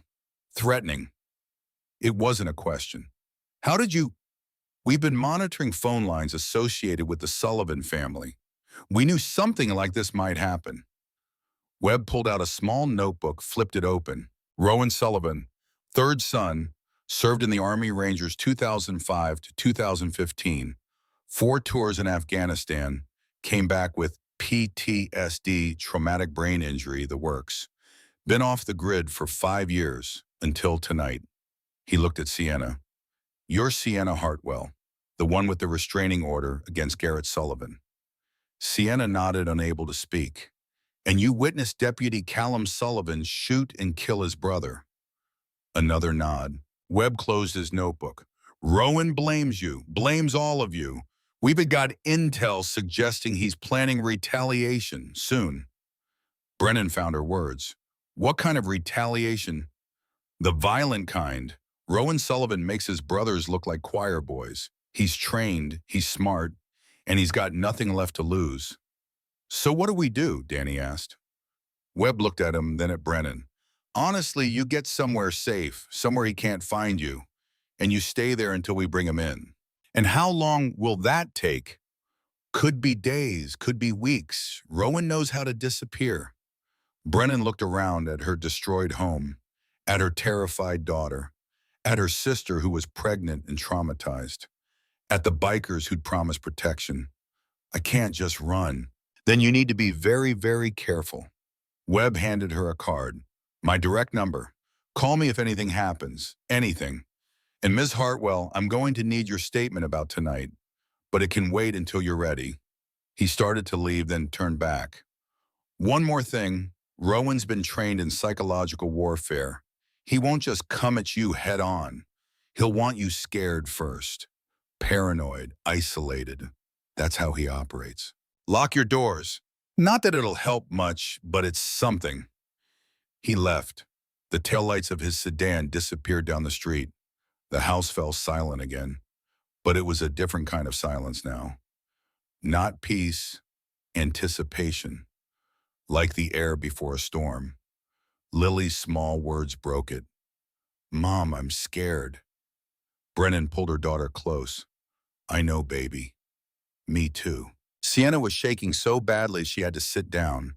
She sank onto the overturned couch cushions, her hands on her stomach, protecting something no one could see yet. Danny was making more calls to Cole, keeping his words low and urgent. Leo was still checking windows, securing what could be secured. Brennan's mind raced. She needed help, real help, the kind that didn't come from police who arrived after things happened, or bikers who could only protect with more violence. Lily tugged at her sleeve. Mom, I got his number earlier. Brennan looked down. Whose number? Cole's. When you were talking to Aunt Sienna at the diner, I asked for it. He put his name in my device. Just in case, Brennan stared at her 9-year-old daughter. Why did you do that? Because I had a feeling we might need it. Was that wrong? Wrong. Lily had just demonstrated more foresight than Brennan had managed in years. Planning ahead, thinking strategically, understanding that safe could become dangerous in seconds. No, baby. That was very smart. Danny hung up. Cole's on his way. Says they never really left. Been watching the house since we got here. How did he know? Because that's what the tattoo means. Your family. Family doesn't just drop you off and leave. 5 minutes later, the rumble of motorcycles filled the street. But not 6 bikes this time. 20, 30, more pulling in every minute. Cole dismounted first, took in the broken door, Brennan's shaken expression, the trashed house visible through the windows. How bad? Everything. Someone went through every room, and then Rowan called, threatened all of us. Cole's jaw tightened. He turned to his crew. 2 men on each corner, 4 on the street. Rest inside. Nobody sleeps. Nobody leaves. This house is a fortress until we neutralize the threat. The bikers moved with military precision. Within minutes, Brennan's small suburban house had transformed into something else. A command center. A stronghold. Men in leather vests positioned themselves at windows. Others swept through rooms, checking closets, looking under beds, making sure Rowan hadn't left any surprises. Cole came inside, surveyed the damage. We need to clean this up. Get it livable again. You don't have to. We do. And they did. These hard men who looked like they'd spent their lives breaking things carefully put Brennan's house back together. Couch cushions returned to their frames, drawers put back, books restacked, the TV righted, glass swept up. Lily watched in fascination as a biker named Marcus, covered in tattoos and scars, gently placed her stuffed animals back on her bed, arranging them exactly how she'd had them. Sienna sat at the kitchen table, Brennan beside her. Neither of them speaking, just holding hands while the world moved around them. Cole brought them coffee, sat down across from them. How long can you stay? Brennan asked quietly. As long as it takes. What if it takes days, weeks? You have lives, jobs, families. This is the job. You're the family. Cole looked at Sienna. You doing okay? She laughed, but it came out broken. I watched a man die tonight. His own brother killed him right in front of me. And now a third brother wants to kill us. So no, I'm not okay. Fair enough. He stood, pulled something from his pocket, a business card. Dr. Sarah Rosenberg, she's a therapist, specializes in trauma, seen a lot of our guys through PTSD. She's good, discreet, and she owes me a favor. Sienna took the card, stared at it. I can't afford. You're not paying, I am. Why would you? Because your sister saved my brother, and because nobody should have to carry what you saw alone. Sienna started crying again. Brennan was starting to wonder if the tears would ever stop. It was almost 1 a.m. when Lily finally fell asleep. Curled up on the couch, wrapped in a blanket, one of the bikers had found her head in Brennan's lap. Brennan stroked her daughter's hair and watched men in leather vests patrol her living room. Protecting her. Protecting Lily. Because 13 years ago, she'd stopped for a stranger bleeding on the side of the road. Some choices echo forever. She must have dozed off because she woke to Lily screaming. Brennan was on her feet instantly. Lily clutched against her chest. Every biker in the house converged on their position. What happened? Lily pointed at the window. Trembling started in her fingers. There was a man outside looking in. He had a gun. Danny moved to the window, looked out. I don't see anyone. He was there. He smiled at me. Cole was already on his radio. All positions, we've got a possible visual on the south side. 9-year-old reports, man with weapon. Sound off. One by one, the bikers outside reported in. No movement, no contacts, nothing. But Lily was insistent. I saw him. I'm not lying. Brennan held her tighter. I believe you, baby. An incoming call appeared. Everyone froze. Unknown number. Cole nodded. Answer it, put it on speaker. Brennan's fingers shook as she pressed the button. Your daughter has good eyes. The words from earlier, Rowan, but different now, calmer, almost friendly, which somehow made it worse. I waved at her. Did she tell you that? Brennan couldn't speak. Her throat had closed up. You need to understand something, Rowan continued. I can get to you any time. Your house, your daughter's bedroom window, your sister sitting in your kitchen. None of you are safe. Cole grabbed the device. This is Cole Mercer. You want to threaten someone, threaten me. Rowan laughed. Oh, I know who you are. You and your whole crew. 23 bikes currently surrounding the house. Very impressive. But you can't watch everywhere at once. Try us. I already did. Check your mantle. Cole looked. Brennan followed his gaze. A photograph. One that had been hanging there an hour ago. Now it sat propped up, impossible to miss. Brennan and Sienna as children. Maybe 7 and 9 years old. On a beach somewhere laughing at something outside the frame. Innocent. Happy. Someone had drawn on it. Red marker. Thick lines across both their faces. 2 words. You're next. The call was still on speaker. I was inside your house while all your friends were there. Walked right past them. Left you a message. And walked out. Think about that. The line went dead. Cole was already moving, shouting orders. Full sweep! I want every inch of this house checked out. The bikers tore through the rooms again, this time looking for something they'd missed before. Some way Rowan had gotten in and out without being seen. Leo found it. Basement. They crowded down the narrow stairs. The basement was mostly storage. Boxes of Lily's old clothes, Christmas decorations. Things Brennan kept meaning to organize but never found time for. The window at ground level was open. Just an inch, but enough. He came in through here, Leo said, while we were all upstairs. Cole's face was stone. How long ago? Can't be more than an hour. This window was secure when I checked earlier, which meant Rowan had been in the house. Maybe in the basement still when Lily saw him at the window upstairs. Maybe he'd walked up the basement stairs through the kitchen to the living room mantel, while 20 armed bikers patrolled above him. Brennan felt sick. How was that possible? He's a ranger, Jake said quietly, trained for infiltration, for moving unseen. This is what he does. A device rang. Not Brennan's this time. A device in the basement. They all stared at it, lying on top of a box of Christmas lights, still ringing. Danny picked it up carefully, answered, put it on speaker. A young sound, male, terrified. Please don't hurt me. I'm not Rowan. I'm just the messenger. Cole took the device. Who are you? Declan. Declan Sullivan. I'm Rowan's cousin. He paid me to leave the photo. I didn't know there'd be this many of you. Please. I'm only 16. Where are you?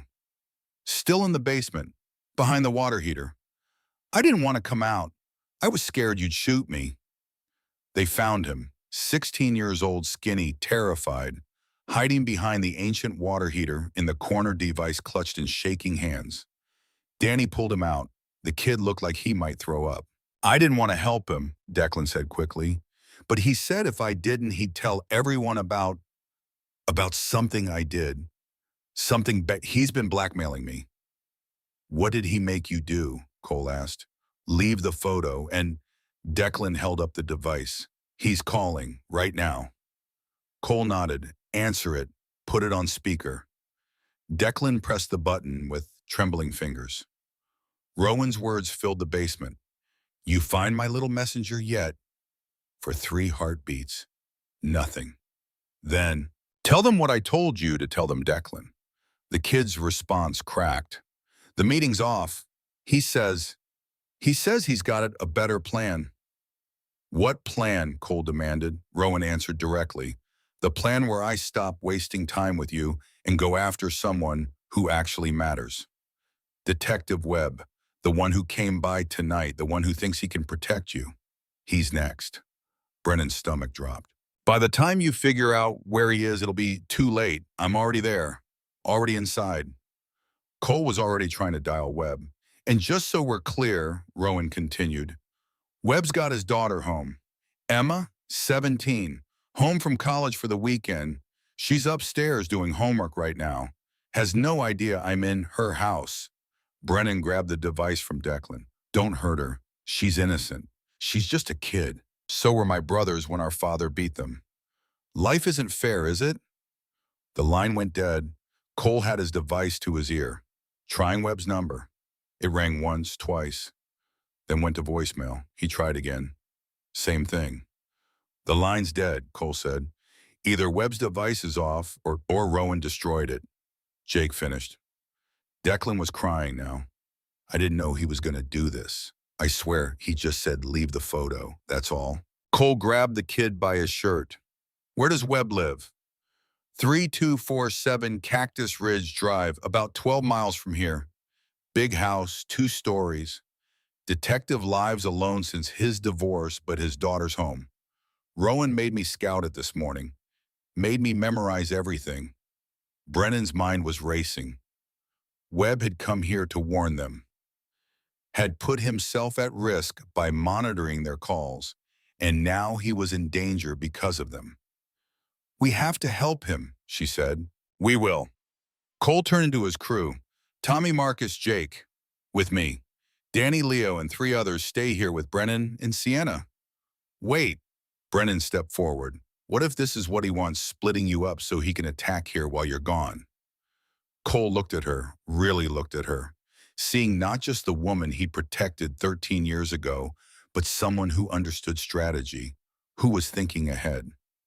That's why I'm leaving 7 men, he said. But Brennan shook her head. 7 men couldn't stop him from getting into my basement. What makes you think they can stop him next time? The truth of that hit everyone in the room. So what do you suggest? Cole asked. Brennan thought fast. Take 10 men, leave 3 here. I'll barricade us in 1 room. Make ourselves a harder target, then spread out through the house. Cole studied her face. You're sure? I'm sure. Go save that girl. He nodded once, then started shouting orders. 10 bikes roared to life. Taillights disappeared down the street. Brennan turned to Danny, Leo, and Marcus. Help me move Sienna and Lily upstairs. We're locking ourselves in the master bedroom.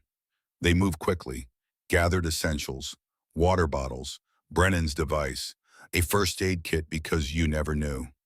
Sienna was too shocky to protest. Lily clung to her mother's hand. The bedroom door locked from the inside. Brennan pushed her dresser in front of it, then the nightstand. Every piece of furniture that could move went against that door.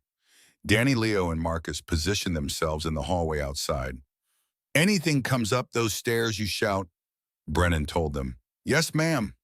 They settled in to wait. Sienna sat on the bed, knees pulled to her chest. Lily curled up beside her. Brennan stood at the window watching the street. 10 minutes passed, then 15. A notification lit up Brennan's screen. Cole. We're here. House is dark. No movement visible. Going in quiet. Then nothing. Brennan stared at her device, waiting for another message. 30 seconds. 1 minute. 2. Nothing. Something's wrong, she whispered. Danny stepped into the doorway. Give them time. This is what they do. But time felt like it had stopped, or slowed to a crawl. Each second marked by Brennan's heartbeat too fast, too loud in her ears. 3 minutes? 4? 5? Still nothing. Lily came to stand beside her mother. Are they okay? I don't know, baby. Her screen lit up. A text from Cole's number. Brennan opened it. Her blood turned to ice, not words. A photo. 4 men on their knees, hands behind their heads. Tommy, Jake, Marcus, Cole. Standing behind them, gun to Cole's head, was a man Brennan had never seen before. Tall, lean, with eyes that looked dead even in the photo. Another text came through, same number. But Brennan knew it wasn't Cole typing. Your friends walked into my house like lambs to slaughter. Now I have 7 hostages instead of 2. Tell the ones at Brennan's house if they want their brothers back alive, they need to leave. All of them. Right now, you have 10 minutes. Brennan showed the message to Danny. His face went white. He's bluffing. Is he? Another text, another photo. Webb's daughter, 17, sitting on a bed, hands zip-tied, tears streaming down her face, terror in her eyes. 9 minutes. Brennan's world was ending in real time. Each text, each photo, each countdown bringing them closer to disaster.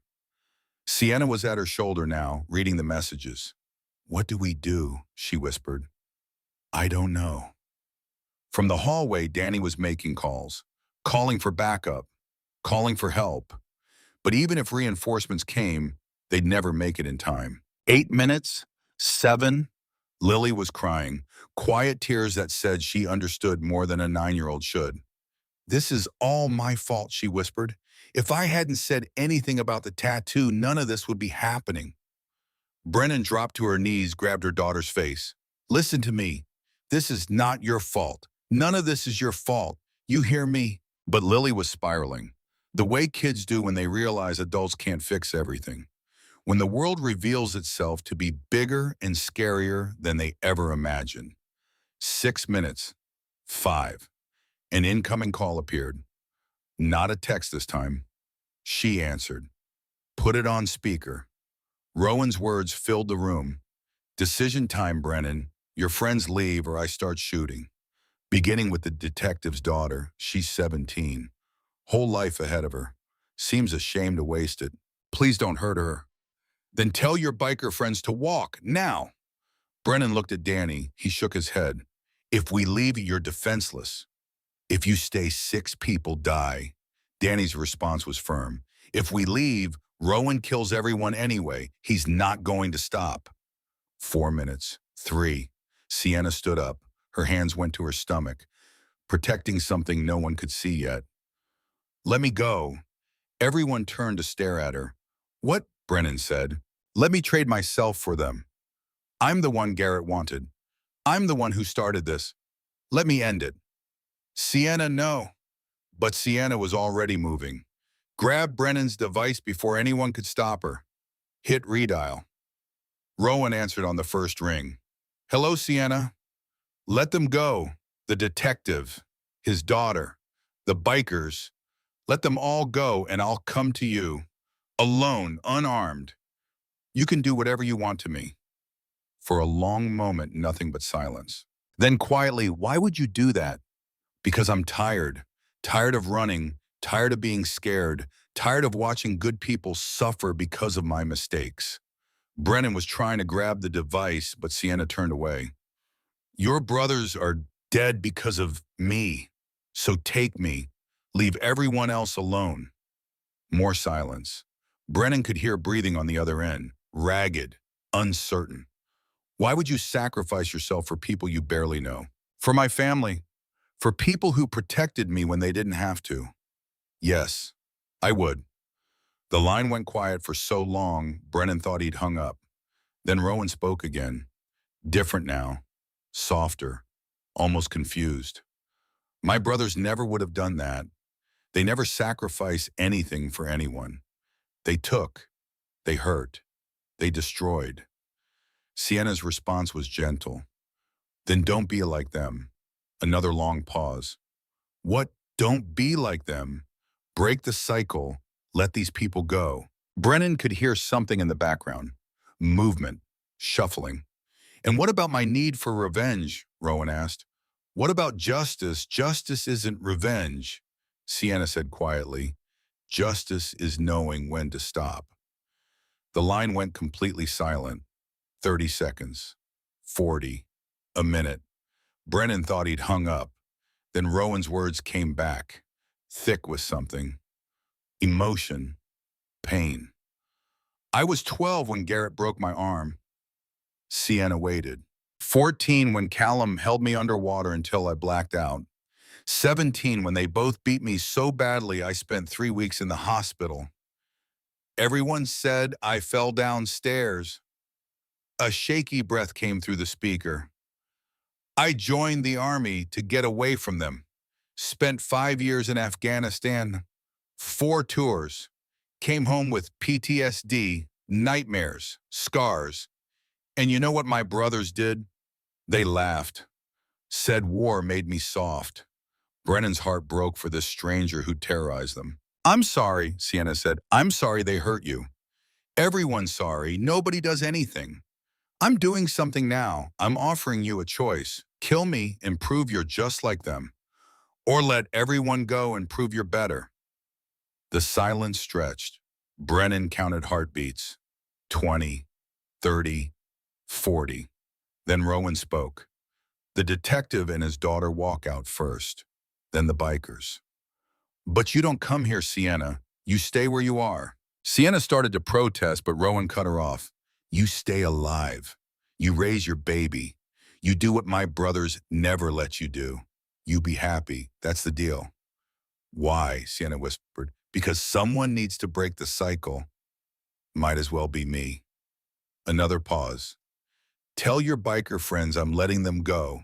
Tell them if they come after me, the deal's off. Tell them to take their win and walk away.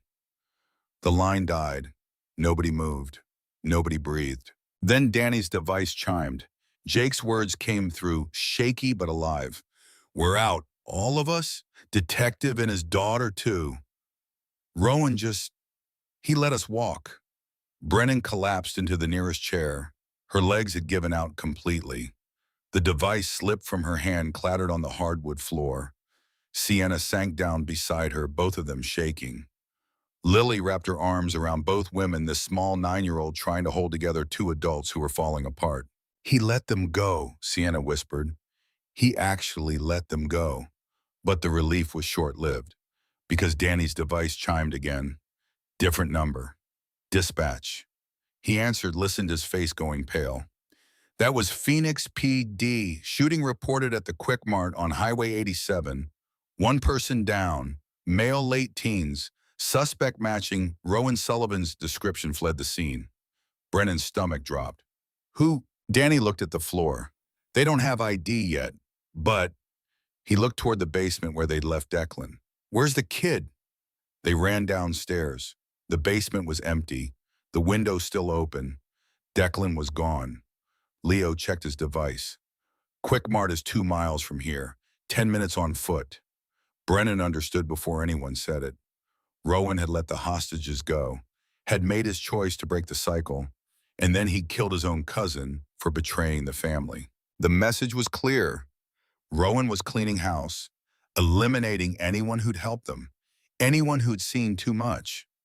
Marcus got the confirmation 15 minutes later. Declan Sullivan, 16 years old, shot 3 times in the Quick Mart parking lot, left bleeding on the pavement, dead before the ambulance arrived. Brennan sat at her kitchen table and tried to process it. Rowan had shown mercy to strangers, had let them live because Sienna had appealed to his humanity. But his own blood, a terrified 16-year-old kid, got executed in a parking lot. What kind of man does that? The kind who's broken, she realized. Broken in ways that went deeper than PTSD or trauma. The kind of broken where mercy and violence could coexist without contradiction, because the rules normal people followed didn't apply anymore. It was nearing 3 in the morning when headlights appeared in her driveway. Not a police car, not motorcycles, a sedan. Older model, moving fast. The bikers tensed, weapons ready. The car door opened. A woman got out. Short, maybe 5'4", silver hair pulled back in a ponytail, sweatpants and a University of Arizona hoodie, moving with the kind of purpose that said she'd driven through the night and wasn't stopping now. Brennan recognized her before the woman reached the door. Her mother. Margot Blake stormed into the house like a force of nature. Her eyes scanned the room in seconds, taking in the bikers, the barricaded windows, her 2 daughters huddled together, her granddaughter looking exhausted and scared. She set down her purse with a thud. Somebody better start talking, right now. Sienna spoke first, words tumbling out in a rush. Mom, I'm pregnant. Garrett's dead. Callum's dead. Their brother Rowan is trying to kill us, and the Hells Angels are the only thing keeping us alive. Margot blinked once, processed, then walked over and pulled Sienna into a fierce hug. You should have called me the second Garrett put his hands on you. The very second. I was embarrassed. Margot pulled back, her eyes blazing. Embarrassed? A man beats you, and you're embarrassed? Sienna Marie, I raised you better than that. I know, Mom. I'm sorry. Margot turned to Brennan. Her expression shifted. Not angry, something else. Hurt, maybe. And you've got a tattoo I never knew about. From 13 years ago. What else are you hiding? Nothing. I wanted to protect you. Both of you. I didn't want you worrying about the choices I made. That's not your job. Margot's words were firm. Your job is to be my daughter. My job is to worry.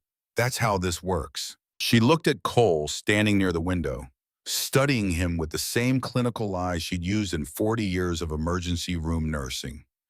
You're the one who gave my daughter that tattoo. It wasn't a question. Yes, ma'am. And you promised to protect her. Yes, ma'am. Then why is she sitting in a barricaded house at 3 in the morning looking like she hasn't slept in 2 days? Cole's jaw tightened. Because the man hunting her is better at this than we anticipated. He's trained, he's smart, and he's motivated by something we can't fight with guns. Margot studied him for a long moment. Then surprisingly, she smiled. At least you're honest. I respect that. She turned to Lily, knelt down to her level. Come here, baby girl. Lily ran to her grandmother. Margot held her, whispered something Brennan couldn't hear. Lily nodded, wiped her eyes. Then Margot addressed the room. Here's what's going to happen. I'm going to make coffee. Real coffee. Not whatever that swill is I saw in your pot, Brennan. Then everyone's going to sit down and we're going to solve this. Together. Like adults. Mom, Rowan Sullivan is dangerous. He's a trained Army Ranger with... So am I. Everyone stopped. Stared. Margot raised an eyebrow. What? You think I spent 40 years in the South Phoenix ER without learning a thing or two? I didn't survive gang violence and stabbings and shootings by being scared. She headed for the kitchen. Now someone tell me everything from the beginning. Over the next hour they did. Brennan started with the diner, Lily's recognition of the tattoo, the flashback to 13 years ago, Sienna's rescue, Garrett's death, Callum's suicide or murder, Rowan's threats, the hostage situation, Declan's death. Margot listened without interrupting.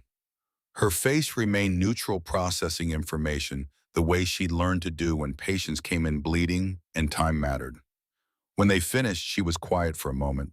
Then she pulled out her device. What are you doing? Brennan asked. Calling in favors. She made 3 calls. Brief, coded. By the 3rd call, Cole was watching her with something close to awe.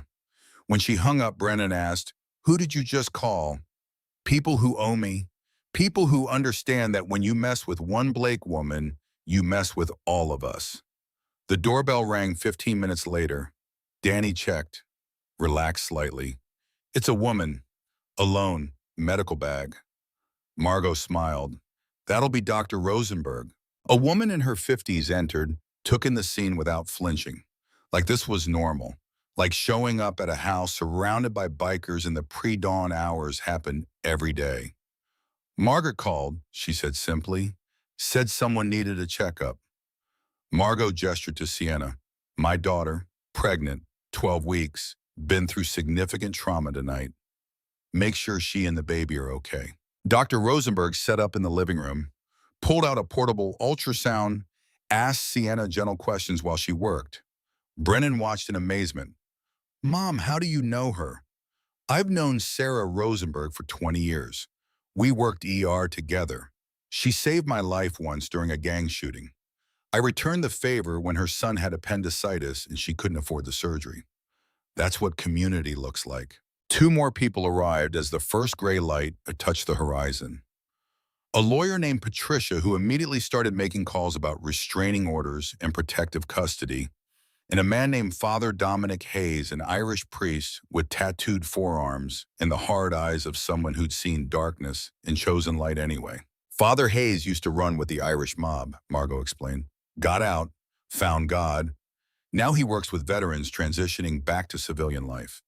If anyone understands what Rowan's going through, it's him. Brennan stared at her mother. How long have you been building this network? 40 years. Every person I helped, every life I saved, every kindness I showed, it all connects, it all matters. She looked around at the assembled group. bikers and doctors and lawyers and priests. This is what happens when you stop trying to do everything alone. Lily tugged at Margot's sleeve. Grandma, are all these people going to help us? Every single one of them, baby, because that's what we do. A notification appeared. Unknown number. Everyone tensed. She answered. Put it on speaker. Rowan's words came through. Tired now, less controlled than before. I see you've got reinforcements. Very impressive. Margot took the device from Brennan's hand. This is Margot Blake, Brennan and Sienna's mother, and I have a message for you. Silence on the other end. I don't care who. Shut up and listen. The command in her tone made even the bikers stand straight after. My daughters told me about your brothers, about what they did to you, about what they did to Sienna. And I'm sorry, genuinely sorry. No child should grow up being hurt by the people who should protect them. Rowan said nothing. But here's the thing about cycles of violence. They only stop when someone decides to stop them. You can kill my daughters. You can kill these bikers. You can kill me. But you'll still wake up tomorrow haunted by the same ghosts, still broken by the same pain. And nothing will change. More silence. Then Rowan's words quieter. You don't know anything about my pain. I know more than you think. I know what it's like to watch someone you love get hurt and feel powerless to stop it. I know what it's like to want revenge so badly you can taste it. But I also know that revenge is poison. It destroys the person seeking it even more than their target. So what am I supposed to do? Just forgive and forget? No, you're supposed to choose to live instead of becoming another casualty of your brother's cruelty. Margot's tone softened slightly. You're not like them, Rowan. If you were, you wouldn't have let those hostages go. You wouldn't have hesitated. You would have pulled the trigger and walked away. The breathing on the other end became ragged. What do you want from me? I want you to put down the gun, turn yourself in, get help, real help, therapy, treatment, whatever it takes to process what your brothers did to you. And I promise you, I will personally make sure you get the best care available. Why would you help me after everything I've done? Because breaking the cycle means helping everyone caught in it, even the ones who have done terrible things. Margot paused. You're a victim, Rowan, a victim who became dangerous. But you don't have to stay that way. The line went dead. For 30 seconds, nobody moved. Then Father Hayes's device chimed. He answered, listened, his expression unreadable. That was my contact at Phoenix PD. Rowan Sullivan just walked into the station, unarmed, hands up, asking to surrender. The room erupted. Sienna burst into tears. Cole swore in relief. The bikers who'd been tense for hours finally relaxed. Brennan grabbed her mother, held her tight. How did you do that? I told him the truth. Sometimes that's all people need to hear. Dr. Rosenberg finished her examination of Sienna. Baby's fine, strong heartbeat. Mother's blood pressure is elevated, but that's expected given the circumstances. I recommend bed rest for the next few days, and definitely follow up with trauma counseling. Sienna nodded, still crying. Thank you. Patricia approached Brennan. Good news. With Rowan's surrender and the evidence we're gathering about Garrett's history of abuse, I don't think Sienna will face any charges. The restraining order violations, the stalking, it's all documented. This should be a clean case. Brennan felt something release in her chest. The first real breath she'd taken in hours. What about Rowan? What happens to him? Patricia hesitated. That depends. He killed Declan. That's first-degree murder. But with his military record, the PTSD, the documented abuse from his brothers, a good lawyer could argue diminished capacity. Get him treatment instead of life in prison. Margot spoke up. Then get him a good lawyer. I'll pay for it. Everyone stared at her. Mom, he terrorized us. He killed a 16-year-old. And he's a broken veteran who never got the help he needed. Margot's words were firm. I'm not excusing what he did. I'm saying he deserves a chance to heal. Cole stepped forward. With all due respect, Mrs. Blake, that's a hell of a risk. So is leaving broken people to get more broken. I've seen it 1,000 times in the ER. People who needed help and never got it, who spiraled until violence was all they knew. She looked around at all of them. If we don't help people like Rowan, we create more Garretts, more Callums, more victims who become victimizers. The cycle never ends. Lily spoke up quietly. Grandma's right. We should help him. Brennan looked at her 9-year-old daughter. When had she gotten so wise? By the time the sun fully rose over the Phoenix desert, painting the sky in oranges and reds, things had settled. The bikers started packing up, preparing to leave. Their job was done. The immediate threat was over. Cole found Brennan in the kitchen, making more coffee, because coffee was the only thing that made sense right now. Your mother's something else, he said. That's one way to put it. She reminded you that we're not the only ones who can protect you, that you've got your own network, your own strength. Brennan nodded. 13 years ago, I thought running from you all would keep me safe, keep Lily safe. But safety isn't about hiding. It's about having people who show up when things get hard. Cole was quiet for a moment. You did good tonight, made hard choices, kept your head. That's not easy. I learned from watching you. No, Cole shook his head. You taught us. 13 years ago, you showed us what real courage looks like.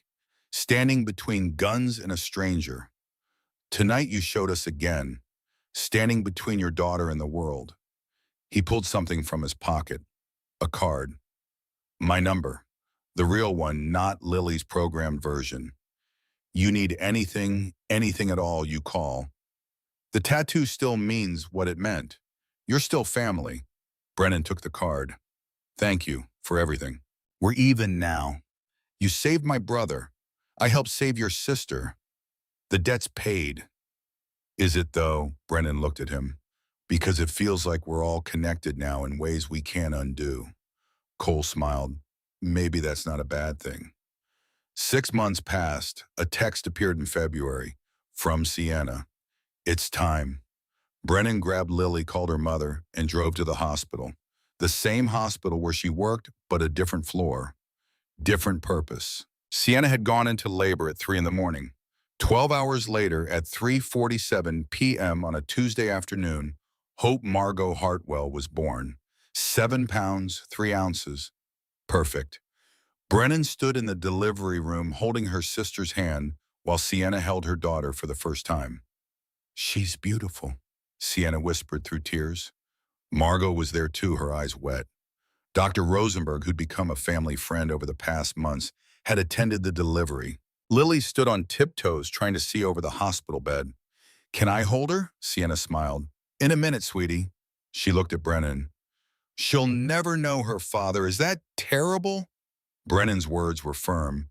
She'll know her mother, her aunt, her grandmother, her cousin Lily, and she'll know what it means to be loved fiercely and protected absolutely. That's not terrible. That's everything. Cole showed up later that afternoon with flowers and something else. A tiny leather vest that said Future Biker on the back. Custom made, he explained, for when she's older, much older. Sienna laughed, actually laughed. The first real laugh Brennan had heard from her in months. She's 12 hours old. Never too early to start planning.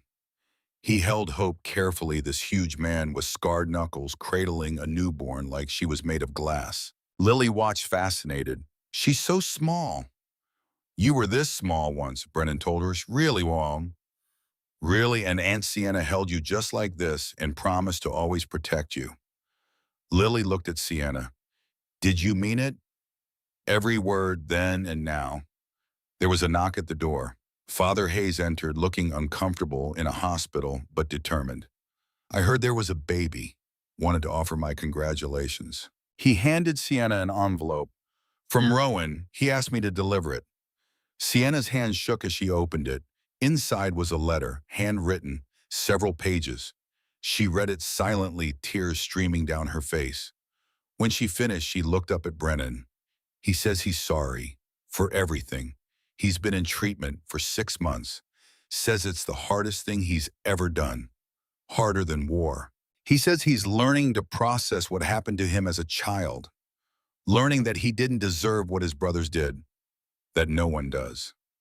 Her words cracked. He says he's glad I have hope, that every child deserves to grow up safe, and he's going to spend the rest of his life making sure he never hurts anyone again. Father Hayes spoke quietly. He's doing the work, real work. It's not easy for him, the PTSD, the trauma, the guilt over Declan, but he shows up every day, chooses healing over rage. Margot asked, what's his legal situation? Plea deal, manslaughter instead of murder. 15 years eligible for parole and 7 if he continues treatment. Military psychiatrist testified about his PTSD. The judge took it into consideration. Better than life in prison, Patricia said from the doorway. She'd arrived with legal papers for Sienna to sign, custody documents, estate issues, making sure Hope was protected legally. Sienna looked at the letter again. Do you think he'll make it? Do you think he can really change? Father Hayes considered. I've seen men go both ways. Some heal, some don't. But Rowan's trying. That counts for something. 3 weeks after Hope was born, Margot made an announcement. I want the tattoo. Brennan looked up from where she was helping Sienna with a diaper change. What? The mark, the snake and dagger. I want it. Mom, you don't have to. I'm not doing it because I have to. I'm doing it because I choose to be part of this family. She looked at Brennan. If my daughters are under protection, then so am I, and I want the symbol to prove it. Cole had smiled when Margot called him. I'd be honored, Mrs. Blake, but you should know it hurts. I've had 2 children without epidurals. I think I can handle a tattoo. They gathered at Cole's shop on a Saturday afternoon. Brennan Sienna holding Hope Lily bouncing with excitement. Tommy Jake and a few other bikers who wanted to witness. Margot sat in the chair's sleeve rolled up. Same snake, same dagger, same chipped wing. But the date underneath was today's date. March 15th, 2 hours later it was done. Margot looked at it with pride. Fresh ink on 67-year-old skin. A promise made permanent. Lily stared at it with wide eyes. Now we all match. We match because we're family, Margot said. And family protects family, always. She looked at Brennan. I spent too many years trying to do everything alone. Your father and I, we thought independence was strength. We were wrong. Independence is important, but connection is survival. Brennan felt tears building. Thank you, Mom, for everything, for showing up, for bringing your network, for knowing what to say to Rowan. I didn't save us. You did. No. Yes, Margot's words were firm. You made the hard choices, Brennan. You decided to ask for help. You stood between your daughter and danger. You showed Sienna how to be brave. I just provided resources. You provided the courage. They took a photo. 4 generations of Blake women. Margot with her fresh tattoo. Brennan. Sienna holding Hope. Lily grinning beside them. All connected by a mark that meant more than protection. That meant chosen family. That meant showing up when it mattered. Cole and his crew stood in the background of the photo. Protective shadows. Keeping their promise. That night, after everyone had gone home after Lily was asleep and the house was quiet, Brennan sat on her back porch and thought about choices. 13 years ago, she'd stopped for a bleeding stranger when everyone else drove past. That choice had defined her, had led to the tattoo, had led to hiding that part of herself for over a decade. And then Lily had noticed, had said something, had opened a door Brennan thought was sealed forever. And that had led to everything else. The rescue, the danger, the fear, but also the community, the help, the understanding that she wasn't alone. Some choices echo forever, she realized, rippling outward in ways you never see, creating connections that outlast the moment they were made. A notification appeared from an unknown number. She opened it carefully. This is Rowan. Father Hayes said I could write. Your mother was right about everything. I'm getting help. Real help. It's hard. Hurts, but I'm doing it. Tell Sienna thank you. Tell her Hope is a perfect name. Everyone deserves hope, even people like me. Brennan stared at the message for a long time. Then she showed it to Margot, who'd stayed late to help with Hope. Her mother read it, nodded. That's a man choosing healing. Rare and precious. Do you really think he can change? I think people can be better than their worst moments if someone believes they can be. You believed in those bikers 13 years ago. Sienna believed in Rowan 6 months ago, and now Rowan believes in himself. That's how cycles break. Brennan looked at her mother, really looked at her, seeing not just the woman who'd raised her, but the woman who'd built a network over 40 years, who'd saved lives and created community, and understood that strength wasn't about fighting alone. I'm sorry I hid the tattoo from you.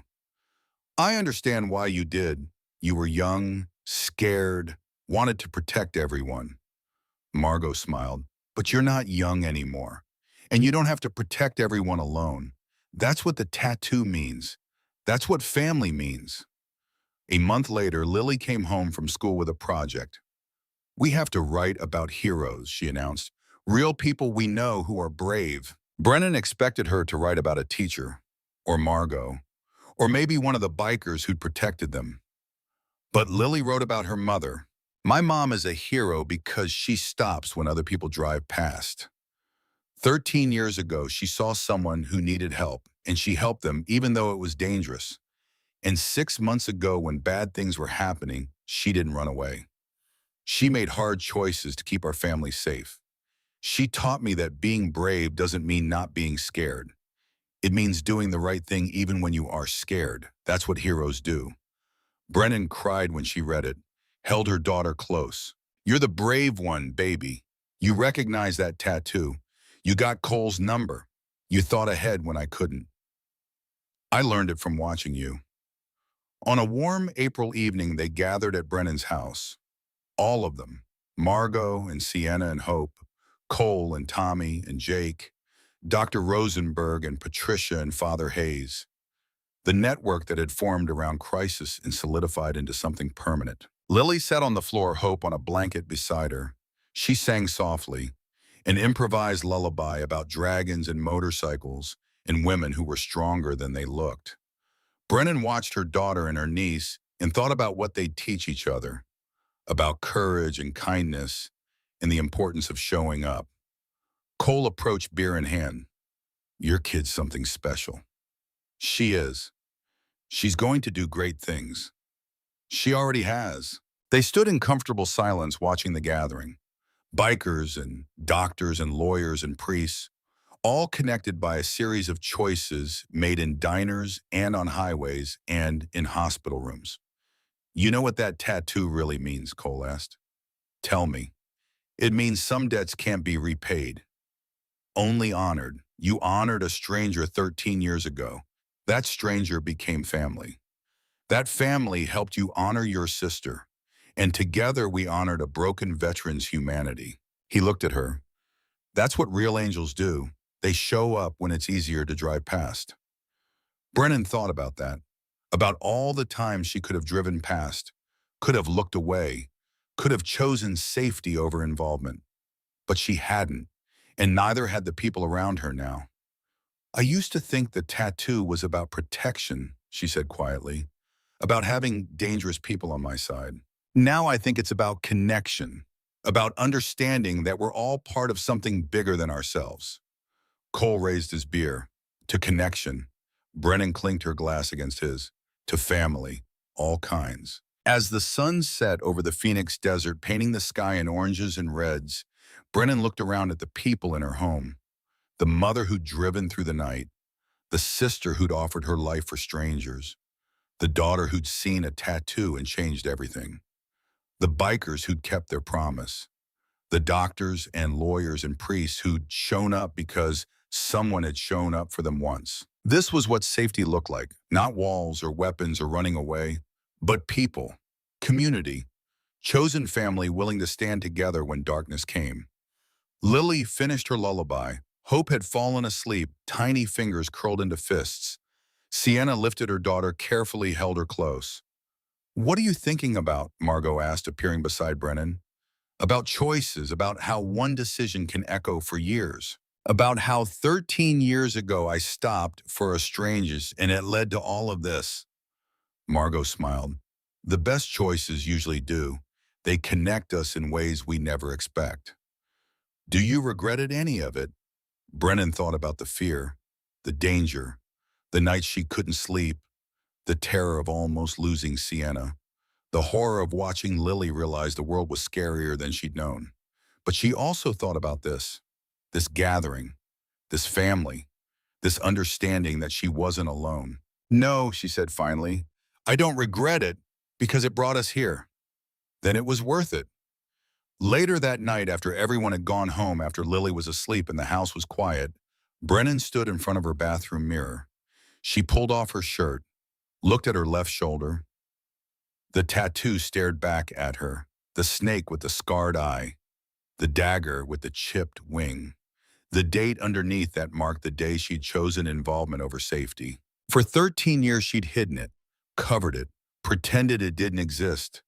But it had existed all along, waiting, connecting her to people and promises she'd tried to leave behind.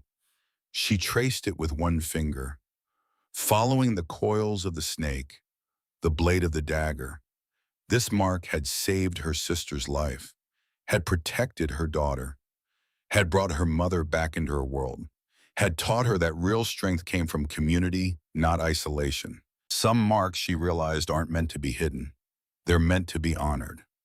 She thought about Rowan in his cell working through trauma he'd carried for decades, about Sienna learning to be a mother while processing everything she'd seen, about Lily growing up understanding that courage meant showing up even when you're scared, about Margot building networks for 40 years so that when crisis came, help was just a phone call away, about Cole and his crew keeping a promise made 13 years ago because promises mattered more than convenience. All of it connected, all of it echoing from that one choice on a desert highway when she'd stopped while everyone else drove past. A final notification lit up her screen from Cole. "Sleep well. We're still watching. Still here. Still family." Brennan smiled, sent back a simple response. "Thank you." She turned off the light, went to check on Lily one more time before bed. Her daughter slept peacefully, clutching a stuffed dragon that one of the bikers had given her. Brennan pulled the blanket up higher, kissed Lily's forehead. "Sweet dreams, baby," she whispered. "We're safe now." And for the first time in 13 years, she believed it. Not because walls protected them or distance separated them from danger, but because when darkness came, people showed up. People who'd been strangers became family. People who'd been hidden became visible. People who'd been alone discovered they never were. That was the real meaning of the tattoo. Not protection from violence, protection through connection. Outside, 3 small orange points glowed in the darkness at the end of her street. Cigarettes. Danny Leo Marcus. Still there. Still watching. Brennan pulled the curtain closed and smiled. They always would be.